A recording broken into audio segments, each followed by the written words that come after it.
this is going to be a fun one because I do not usually find what I found at the store the other day. Now, I'm talking about brisket, and usually I'm finding briskets, 13 to 17, 18 pounds. Occasionally a little bit larger and occasionally a little bit smaller. But when I was at my Costco meat department the other day, they had this. This is a 9-pound brisket, and this is perfect to go on the kettle. So that's what we're going to be doing tomorrow. We're going to season everything up today, get everything set, but we're going to be doing brisket on the kettle, which is probably one of the things I get requested the most. And I've done several videos on making brisket on the kettle, but it's always fun to be able to do it again, especially when you get a brisket, which is just about the perfect size for the kettle. So first we have to get this trimmed up. I'm going to get the excess fat off, clean up the edges a bit. So sit back and watch. I'll put on some music. Let's get this going.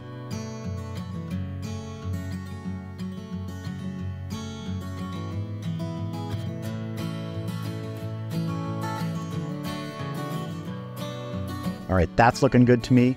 I'm not a professional brisket trimmer. I'm a backyard barbecue guy, and this is going to work fine. So let's get it seasoned up. Now, the rub I'm going to be using today, if you can see it through the wrap on the shaker, is Sharp's Gourmet Barbecue Rubs California style rub. I use this on tri-tip a lot. It's fantastic. The reason my shaker has a wrap around it is just to protect it from getting contaminated as I touch the meat, turn the brisket over, things like that. First thing I want to do is turn it over. I'm going to get the fat side first. We got plenty of moisture on here.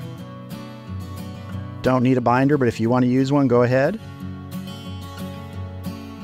Don't think I mentioned this is a USDA choice brisket, right around 9 pounds when we started, so I'm guessing it's probably down to 7.5, 8 pounds after trimming.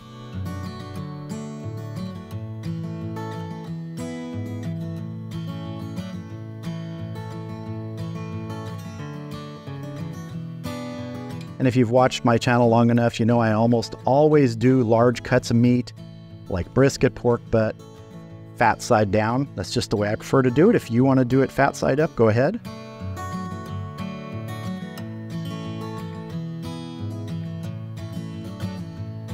I know a lot of people can get small briskets pretty frequently. I just do not see them this small very often. So when I do, I grab it. All right, this is going in the refrigerator overnight, resting on this rack so it doesn't sit in any juices that sweat off of it. And tomorrow, I will see you out at the kettle.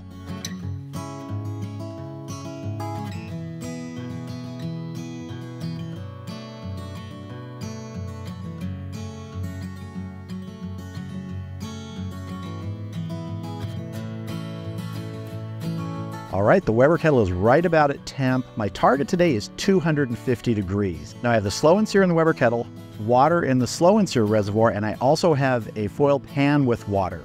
And on the bottom, I have foil to catch drippings and to help direct airflow to the fuel, the slow and sear where the charcoal is. Now I will be using the smoke hole on the kettle. That's something I installed. It's a kit from S&S Grills, kind of replicates what's on the S&S Grills kettle. So basically what I'll be doing in just a few minutes after the brisket's on is shutting the kettle vent completely closed at the bottom and just using that smoke hole to dial in that temp right around 250. If it gets to 275, I'm not worried about that, but I really do want to keep it around that 250 range. And we're going to be putting some red oak on today for smoke. So let's go ahead and get our brisket on. Even a small brisket can be a tight fit. Get some red oak pieces on here. And I have plenty of room because I removed the wing from the Mallory cast iron grate. Now I'm not going to use a temperature probe in the brisket at this point. I'm just going to watch it. It's probably going to take 3 to 4 hours unwrapped and then wrapped until it's tender. And I'm going to spritz this about every hour. So let's go ahead, get the lid on, get smoking, and we'll come back in an hour, check it, see how it's doing, and give it a spritz.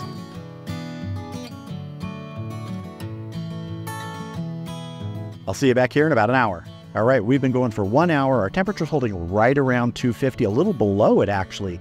Usually I find in this setup it's a little bit high, but this is a little low, which is fine with me. So let's check our brisket, see if we need to spritz.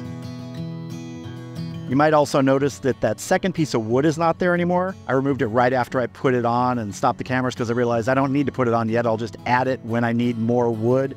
over to where the fire is actually going and those coals are already lit. But this brisket is looking good, and I'm not thinking we need to do much spritzing, maybe a little over here at the point end.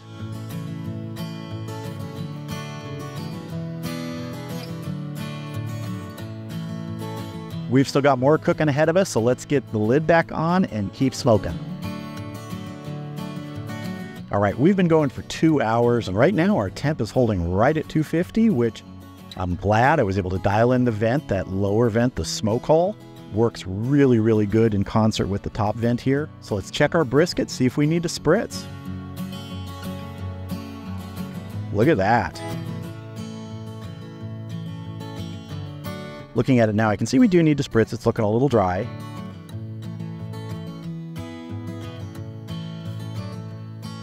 Also want to get my second piece of red oak on here right now.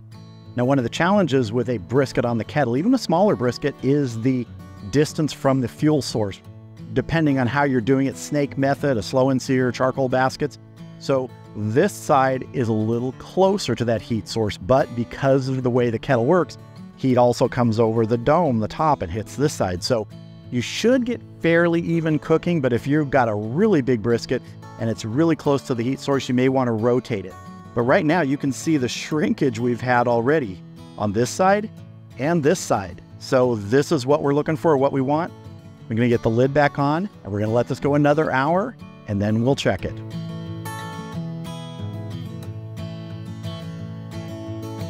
See you back here at the 3-hour mark. All right, we're at the 3-hour mark. Let's check our brisket and see if it's time to wrap. Oh, that is looking really good. That is the color I'm looking for. All right, let's get this wrapped up. First thing I want to do is take my spritzing liquid and dampen the wrapping paper right here.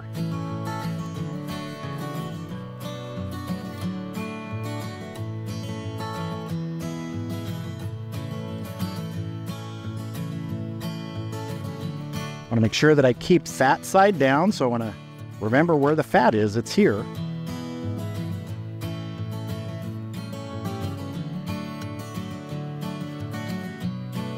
This is our point side, so I'm going to orient it the same way on the kettle. I get a temperature probe in here. That's looking good, about 169 degrees. That's in the stall or at the stall, the beginning of it. This is a smaller brisket. All briskets behave differently, so we're going to get the lid back on now. Let this just go till we get to 203 degrees, and then I'm going to probe for tenderness. And if I need to add fuel, I will. Usually the slow and sear I can get 7 hours out of, but every cook is different. Could be less, could be more. But if I need to add fuel, no problem. But let's get it closed up and keep, well, we're not smoking or wrapped in paper now. We'll keep cooking. See you back here when we hit 203 degrees. All right, we just hit 203 internal. Let's probe for tenderness, see if it's time to let this thing rest. If it is tender, it's gonna rest for 2 hours.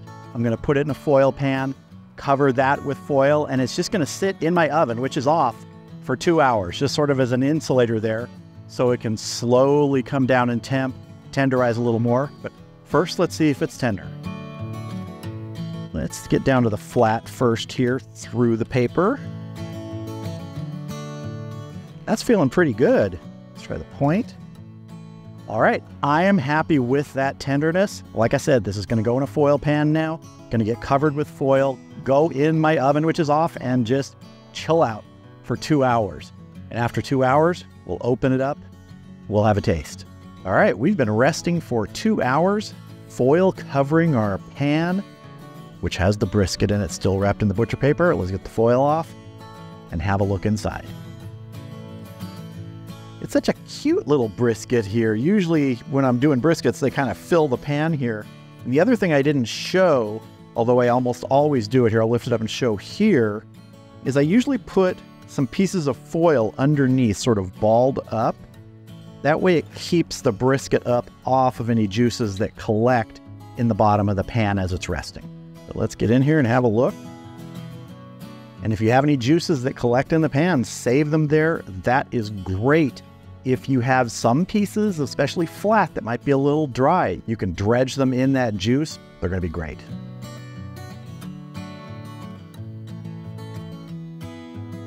Now, one thing I've started doing probably in the last year or so, when I do a large cut of meat that has a long rest, like brisket or pork butt, I like to just see what the temp is after the rest. So this has been 2 hours.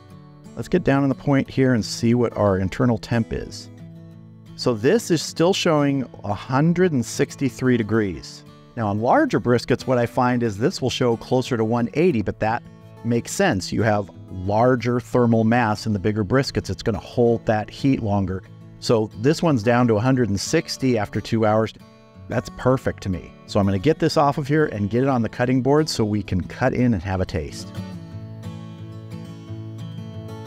Now this is such a small brisket that I'm not going to bother separating the point from the flat. A lot of times I'll do that, just slice along that fat seam right there. Let's just cut straight down the middle here. Oh, that is nice. Now it's a less pronounced smoke ring than you're probably going to get if you use a stick burner. You're cooking with wood, you're getting a lot more of those combustion gases, but we do have a nice little one there. Go ahead and cut with our point here. Our point grain runs opposite to the flat. We have a Juice-O-Lanch. Let's go ahead and cut some pieces here for a taste. And we got more bark development on the point end here, you can see. Here's a piece of our flat. Let's see how this tastes. We're going to start with the flat first. That rub does a really nice job on beef. Let's try a piece of the point here. That point is good. I've just cut a nice little barky bit to taste because I want to get some of that bark. This was a total of 6.5 hours cook time out on the kettle. 2 hours of rest, so 8.5 hours total. You know, if you're doing let's say a 15-pound brisket or 17, generally you're probably going to have a longer cook. I find those usually take minimum 8 up to 10 hours, especially if you're doing 250. Sometimes at 275 you can move it a little more quickly, but this really stayed right at 250 today, and the results for a choice brisket that cooks fairly quickly, pretty darn good.